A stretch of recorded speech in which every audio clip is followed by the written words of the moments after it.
Et le traitement que les médecins prescrivent le plus, ce sont les médicaments anti-cholestérol. 7 millions de Français en prennent quotidiennement. Un énorme enjeu économique pour certains labos qui cherchent en permanence à élargir leur marché. Le cholestérol, c'est la graisse qui bouche les artères. À long terme, cela peut provoquer des infarctus. Bon anniversaire. 20 ans déjà. Tu te souviens de notre premier rendez-vous? En 2003, dans cette pub financée en partie par le laboratoire Pfizer, les industriels n'y vont pas par 4 chemins. Le cholestérol peut vous envoyer à tout moment aux urgences. Vous pensez être en bonne santé, pourtant un excès de cholestérol dans votre sang peut provoquer un accident. Au même moment, une campagne d'affichage est encore plus alarmiste. Le cholestérol peut vous conduire à la morgue. En 1985, les autorités de santé considéraient que le taux de mauvais cholestérol était dangereux au-dessus de 3 grammes par litre de sang. À l'époque, moins d'1 million de Français étaient sous traitement.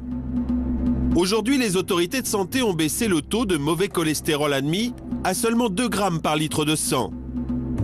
Conséquence, 7 millions de Français se retrouvent aujourd'hui sous traitement, presque 10% de la population. Avec la baisse des seuils pour le cholestérol, les laboratoires pharmaceutiques ont donc multiplié leur vente de médicaments par 7. Hôpital de la Salpêtrière à Paris. C'est ici qu'exerce le professeur Chapman. Cet éminent chercheur en cardiologie anglais est installé en France depuis 30 ans. Il dirige la Fédération française d'artérosclérose. C'est un fervent partisan des médicaments anti-cholestérol que l'on appelle dans le jargon médical les statines. Il n'y a aucun doute dans mon esprit que les statines ont été vraiment, je ne veux pas appeler ça un miracle, mais ils nous ont permis de progresser de façon extrêmement importante dans notre possibilité de prévenir les maladies cardiovasculaires. Le fait de baisser toujours les taux de cholestérol admis, il n'y a pas un risque de mettre trop de gens sous statine? Je crois qu'il y a eu des discussions aux États-Unis en fait, en exagérant qu'on pourra mettre des statines dans les lots du robinet. C'est bien évidemment une forte exagération. Ceci dit que on vient de plus en plus vers l'hypothèse que chez des personnes au-delà d'une 50aine d'années, une faible dose de statine peut très probablement protéger le système cardiovasculaire et donner lieu à une meilleure qualité de vie au-delà d'une 50aine d'années. Mais certains médecins contestent que les médicaments anti-cholestérol soient des remèdes miracles. Le docteur Martin Winkler, par exemple, est un chercheur qui n'hésite pas à mettre les pieds dans le plat. Il y a quelques années, il tenait une chronique médicale sur la radio France Inter.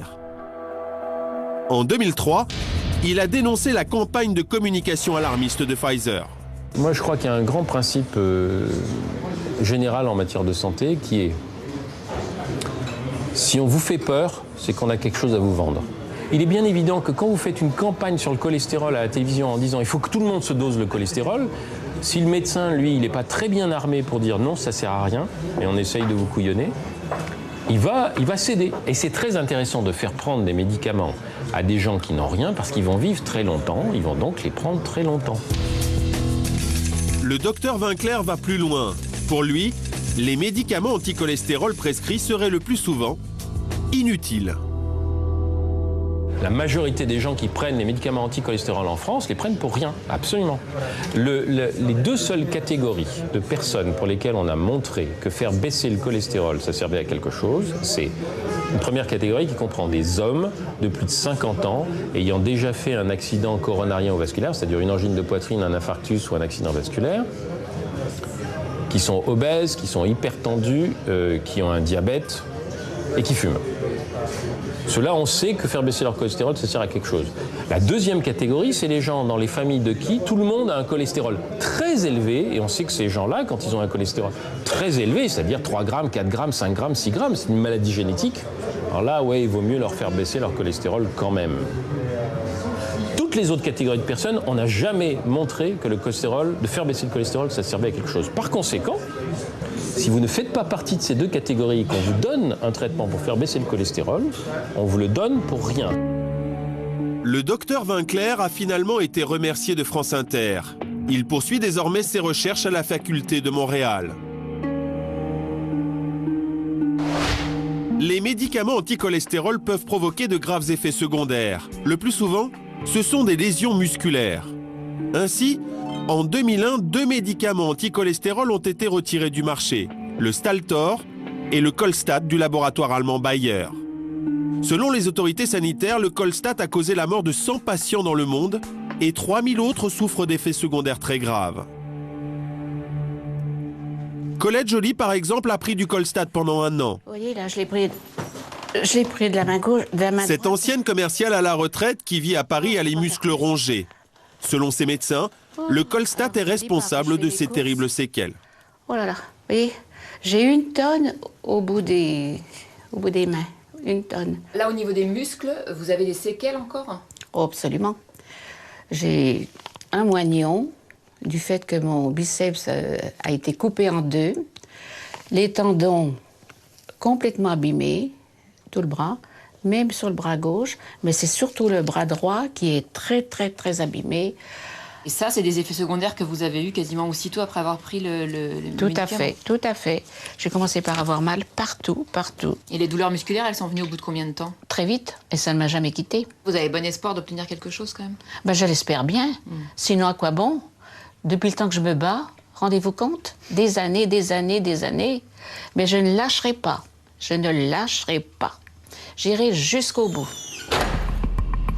Colette Joly fait partie de l'association des victimes de médicaments. Elle se rend chez son avocat pour voir où en est sa plainte contre le laboratoire Bayer. Oh là là! Oh, je ne peux pas ouvrir ma porte. Elle voudrait faire condamner Bayer comme cela s'est passé aux États-Unis. Mais en France, l'espoir d'obtenir réparation est faible.